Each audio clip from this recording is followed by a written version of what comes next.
Bonjour, donc je m'appelle Mathieu, donc je vais essayer de vous faire un tuto pour vous montrer comment je traite mes portraits en photographie. Donc c'est pas la méthode, c'est une méthode, c'est la mienne et je suis amateur en fait, donc j'apprends en marchant, on va dire que je suis un peu autodidacte. Donc autodidacte oui, mais j'ai également beaucoup appris grâce à un forum internet sur lequel j'ai trouvé énormément de supports et de conseils. Donc le forum c'est reflexphoto.eu. Donc je vous affiche le site et je vous mettrai le lien dans la vidéo en fait pour que vous puissiez vous y rendre et aller le voir. Donc le forum, je vous l'affiche très rapidement ici. En gros c'est un forum qui vous permet de poster des photos et d'avoir des critiques et des conseils pour vos réglages, etc. Et donc avec deux parties, une partie critique et une partie essai pour un peu les brouillons ou les photos sur lesquelles vous avez des doutes, quoi. Voilà. Donc c'est une communauté qui est très enrichissante et en quelques mois j'ai vraiment progressé énormément grâce à ce forum. Donc je vous conseille d'aller y faire un petit tour et puis de jeter un œil et puis pourquoi pas vous retrouver sur le forum si vous le souhaitez, quoi. Voilà. Donc je vais vous montrer une méthode qui pour moi fonctionne pour l'instant. Ça me va bien, les gens se trouvent beaux, donc c'est l'intérêt. Donc concernant le tuto, je vais faire deux parties.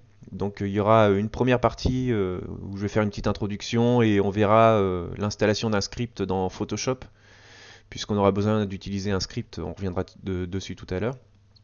Et la deuxième partie, ce sera vraiment la retouche du portrait. À savoir que j'utilise Lightroom pour gérer mes photos, mes bibliothèques, etc. Et je fais tout un tas de retouches préliminaires sous Lightroom. Et je bascule ensuite sous Photoshop pour 2-3 actions. Donc typiquement sous Photoshop, j'accentue les yeux, les cils, quelquefois les lèvres, et je lisse la peau. Et éventuellement, je peux aussi détourer l'individu du fond, en fait, le sujet du fond pour remplacer ou changer la couleur ou modifier les contrastes, etc. sur le fond. Donc au niveau donc là je vais attaquer l'introduction. Donc je voulais vous dire en fait qu'au départ en fait il faut une photo potable. Si la photo elle est pas convenable, ça va pas aller. On pourra pas faire des miracles. Il faut une photo qui soit à peu près propre, avec le sujet mis en valeur, une bonne lumière, etc. Donc un minimum de travail en amont. Et ensuite, le but, c'est pas de transformer la personne qu'on a en face de nous, sauf si on veut partir dans un délire en fait où on peut mettre les yeux rouges, voilà quoi. Mais là, c'est pas le but. Le but, c'est de respecter le modèle. Et donc, pour le respecter, eh ben, on va pas le transformer quoi. Si la personne elle a 60 ans, on va pas lui lisser la peau, lui enlever toutes ses rides, etc. On va accentuer.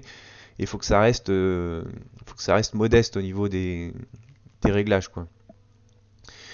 Donc par exemple, si une personne elle a un grain de beauté sur le nez, sur la joue, on lui enlève pas quoi, ça fait partie de la personne. Par contre, si elle a quelques rougeurs, un bouton d'acné ou une griffure, peu importe, on va essayer, je dis bien essayer, on n'y arrive pas toujours, d'atténuer et de faire en sorte que ça disparaisse pour que la personne apparaisse sans ces imperfections-là qui sont temporaires dans le temps. C'est pas quelque chose de durable. Au niveau de la deuxième partie, donc on verra tout le processus de retouche des yeux. Donc on verra comment éclaircir le blanc de l'œil, comment éclaircir l'iris, comment éclaircir les dents, euh, comment atténuer les rides éventuellement, les boutons d'acné, les petites imperfections telles que les griffures, etc. Et ensuite, on verra comment on passe sous Photoshop pour accentuer les yeux, lisser la peau et éventuellement détourer le modèle du fond. Voilà. Donc, au niveau du script, je vous en ai parlé tout à l'heure. Donc le script, je vous mets un lien dans le descriptif de la vidéo, donc vous pourrez le télécharger sur mon espace de stockage Google Drive. Et le script, donc c'est un petit fichier qui va installer en fait dans Photoshop la liste des actions pour lisser la peau. Donc c'est-à-dire que c'est un peu comme l'enregistreur de macros sous Excel. On clique sur un bouton enregistrer et là Photoshop il enregistre tout ce que vous faites. Donc si vous modifiez les contrastes, il va l'enregistrer. Si vous dupliquez le calque, il va l'enregistrer, etc. Et donc tout ça, ça permet de répéter systématiquement les mêmes actions pour pouvoir réutiliser en un temps voulu. Hein. C'est-à-dire que bah, boum, je veux lisser ma peau, je lance le script et ça me fait toutes les actions. Je paramètre 2-3 éléments clés et le script se débrouille tout seul, quoi. Donc une fois que vous avez téléchargé le script, eh bien ce qu'on peut faire, c'est éventuellement le placer. Alors ça, hop, on verra tout à l'heure. On va le placer en fait dans le dossier de Photoshop. Donc pour ça, vous allez dans Applications, Adobe Photoshop, vous allez dans les presets, Actions. Donc mon script, eh ben, il s'appelle lisser peau. Donc moi je l'ai mis sur le bureau.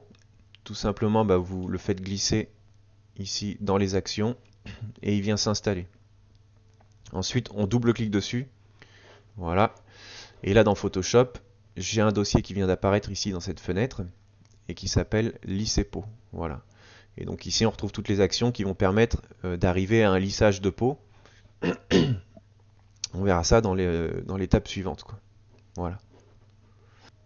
Alors juste une petite précision en fait, c'est peut-être pas évident pour tout le monde. Cette fenêtre, je me rappelle qu'au départ, moi j'avais un peu galéré pour la retrouver. Donc tout simplement, vous allez dans Fenêtre ici dans le menu supérieur et vous voyez ici, vous pouvez cliquer sur Action. Voilà, vous avez la touche raccourci et vous pouvez cliquer sur Action. Voilà, et ça vous fait apparaître le menu avec les actions. Donc je pense qu'on est prêt pour attaquer la deuxième partie du tuto, donc à savoir les retouches des yeux, etc. Donc je vous dis à tout à l'heure pour la deuxième partie.